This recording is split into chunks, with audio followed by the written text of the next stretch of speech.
भारताच्या इतिहासामध्ये पहिल्यांदाच उच्च न्यायालयाच्या न्यायमूर्तीपदी 4 महिला विराजमान झालेल्या आहेत. हा खूप महत्त्वपूर्ण निर्णय आहे. सुप्रीम कोर्टामध्ये बी नागारत्ना हे एकमेव न्यायाधीश आहेत आणि खूप भारी आहेत त्यांची अनेक जजमेंट्स आपण आपल्या प्रोग्राममध्ये वापरत असतो. त्यांची केसलं जे आहे बी नागारत्नांचे ते संपूर्ण भारतभर वापरले जातात. खूप चांगले न्यायाधीश आहेत. आता 4 न्यायाधीश न्यायमूर्तीपदी राज्याच्या नियुक्त झालेले आहेत. त्यांची नावे अशी: सिक्कीमच्या न्यायाधीशपदी ज्या पूर्वी मीनाक्षी मदन रॉय होत्या त्या आता पटनाला निलंबित त्यांना नियुक्ती केलेली आहे. गुजरातच्या ज्या मुख्य न्यायमूर्तीपदी सुनीता अग्रवाल यांची नियुक्ती करण्यात आलेली आहे. मेघालयच्या न्यायमूर्तीपदी आपल्या मुंबईच्या महाराष्ट्राच्या रेवती मोहिते डेरे यांची नियुक्ती करण्यात आलेली आहे. आंध्र प्रदेशला लिसा गिल यांची नियुक्ती करण्यात आलेली आहे. या 4ही न्यायाधीश उच्च न्यायालयाच्या न्यायाधीशपदी नियुक्त झालेले आहेत. खूप अभिमानाची गोष्ट आहे. न्यायव्यवस्थेमध्ये महिलांचा सहभाग खूप वाढत आहे.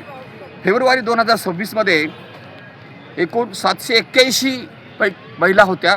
त्यापैकी 116 महिला न्यायाधीश बनलेल्या होत्या. अशी आत्तापर्यंत उपलब्ध आकडेवारी आहे संपूर्ण भारतातली. पहिल्या ज्या महिला न्यायाधीश बनलेल्या होत्या या संपूर्ण भारतामध्ये त्या होत्या इंदिरा बॅनर्जी. त्या मध्य प्रदेशमधल्या होत्या. कोलकात्याच्या न्यायमूर्तीपदी निशिता म्हात्रे यांची निवड झालेली आहे. ही खूप महत्त्वपूर्ण गोष्ट आहे. न्यायसंस्थेमध्ये महिलांचा सहभाग वाढावा यासाठी सुप्रीम कोर्टाने पावले उचललेली आहेत. अनेक फॅमिली कोर्टामध्ये सुद्धा प्रमुख न्यायाधीशपदी महिलाच आहे आणि महिलांचा सहभाग वाढतो. बार काउन्सिलमध्ये सुद्धा 5 महिलांना निवडणूक लढण्याची परवानगी दिली होती. 2 महिला अपॉइंट केल्या गेल्या होत्या. न्यायसंस्थेमध्ये महिलांचा सहभाग वाढतो ही खूप महत्त्वपूर्ण बाब आहे आणि महिलांनी पुढे आलं पाहिजे. महिला आहेतच. महिलांची संख्या जरी कमी असली, वकील कमी असले महिला, तर त्यांना प्रतिनिधित्व देण्यात आलेले बार काउन्सिल ऑफ इंडियाने आणि आता न्यायमूर्तीपदी महिला नियुक्ती होत आहे. ही आपल्या दृष्टिकोनातून आनंदाची गोष्ट आहे. धन्यवाद. अब शारीरिक संबंध बनाना खराब चरित्र नहीं माना जाएगा। सुप्रीम कोर्ट ने अपने एक अहम फैसले में यह साफ कहा है कि अगर 2 अविवाहित वयस्क अपनी मर्जी और आपसी सहमति से शारीरिक संबंध बनाते हैं तो इसे किसी व्यक्ति के चरित्र का गलत या खराब सबूत नहीं माना जा सकता। यह टिप्पणी सुप्रीम कोर्ट की जस्टिस मनमोहन और जस्टिस मनोज मिश्रा की पीठ ने दी है। जी हां, मामला तेलंगाना राज्य का था, जहां एक उम्मीदवार का पुलिस कांस्टेबल के पद पर चयन एक पुराने आपराधिक मामले के कारण रद्द कर दिया गया था। कोर्ट ने कहा कि किसी भी व्यक्ति की निजी जिंदगी और उसकी सहमति से किए गए फैसलों को उसके चरित्र से जोड़कर गलत तरीके से नहीं देखा जा सकता। सुप्रीम कोर्ट ने यह भी निर्देश दिया कि पुलिस भर्ती बोर्ड उस उम्मीदवार की नियुक्ति पर फिर से विचार करे।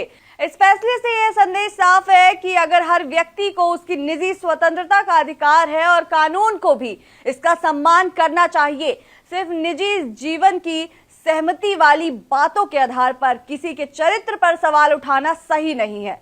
यह फैसला समाज में सोच को और अधिक आधुनिक और संतुलित बनाने की दिशा की ओर महत्वपूर्ण कदम माना जा रहा है। सुप्रीम कोर्ट ने 15 साल से अलग रह रहे दंपति के तलाक को बरकरार रखते हुए कहा है कि बिना सही कारण के लगातार यौन संबंध से इनकार मानसिक क्रूरता माना जा सकता है। अदालत ने कहा कि केवल कागजों पर बचा विवाह दोनों पक्षों के लिए मानसिक तनाव बढ़ा सकता है। सुप्रीम कोर्ट में एक ऐसा ही मुकदमा आया जहां पर वैवाहिक विवादों में लंबे समय तक मुकदमेबाजी पेंडिंग रहने से शादी केवल कागजों पर ही बनी रहती है। ऐसी टिप्पणी सुप्रीम कोर्ट के द्वारा की गई। कोर्ट ने 15 साल से अधिक समय से अलग रह रहे दंपति का विवाह भंग करते हुए ये भी साथ में टिप्पणी की कि बिना उचित कारण के यौन संबंध से इनकार करना गंभीर भावनात्मक पीड़ा पहुंचाता है और ये विवाह की बुनियाद को कमजोर भी करता है। जस्टिस संजय करोल की बेंच ने राजस्थान हाईकोर्ट के उस फैसले को बरकरार रखा जिसमें पति के पक्ष में तलाक मंजूर किया गया था।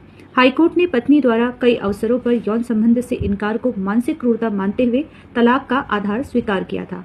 सुप्रीम कोर्ट ने कहा कि भारतीय अदालत बार बार ये स्थापित कर चुकी है कि बिना उचित कारण के यौन संबंध से वंचित करना गंभीर भावनात्मक पीड़ा पहुंचाता है और विवाह की बुनियाद को कमजोर भी करता है। अदालत ने हिंदू विवाह अधिनियम की धारा 13A का जिक्र करते हुए ये भी कहा है कि दाम्पत्य अधिकार से इनकार, जिसमें लगातार यौन संबंध से इनकार भी शामिल है, ये मानसिक क्रूरता की श्रेणी में आता है और तलाक का एक वैध अधिकार है।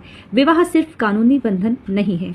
मामले में दोनों पक्ष डॉक्टर है और सरकारी सेवा में कार्यरत है। पत्नी गुजरात में और पति राजस्थान में कार्यरत है। अदालत ने संविधान के अनुच्छेद 142 के तहत पूर्ण न्याय करते हुए कहा कि ये विवाह अपूरणीय रूप से ब्रेकडाउन हो चुका है, इसलिए इसे समाप्त किया जाना ही उचित है। सुप्रीम कोर्ट ने 2 जून को पत्नी की अपील खारिज करते हुए कहा कि दंपति 15 वर्ष से अलग रह रहे हैं, विवाह से कोई संतान नहीं है और अदालत की कोशिशों के बावजूद सुलह संभावना नहीं हो सकती है। बेंच ने आगे ये भी कहा कि विवाह केवल अधिकारों का अनुबंधन नहीं है, बल्कि आपसी सम्मान, साझा अपेक्षा और सम्मान जिम्मेदारी पर भी आधारित है। अदालत का सामान्य दृष्टिकोण विवाह की पवित्रता बनाए रखने के लिए होता है, लेकिन जब दंपति लंबे समय से अलग रह रहे हैं तो संबंध बनाए रखना केवल मानसिक तनाव को ही बढ़ाता है। फैसले का आधार क्या है? ये फैसला लंबे समय से टूट चुके विवाह में गैर मौजूदगी, मुकदमेबाजी घटाकर पक्षकारों को मानसिक शांति देना है। बिना कारण यौन संबंध से लगातार इनकार को मानसिक क्रूरता मानने से पीड़ित को न्याय का स्पष्ट आधार मिलता है। कागज पर शादी खत्म कर जीवन आगे बढ़ाना, सम्मानजनक अलगाव और पूर्ण निर्माण का मार्ग खुलता है। ऐसी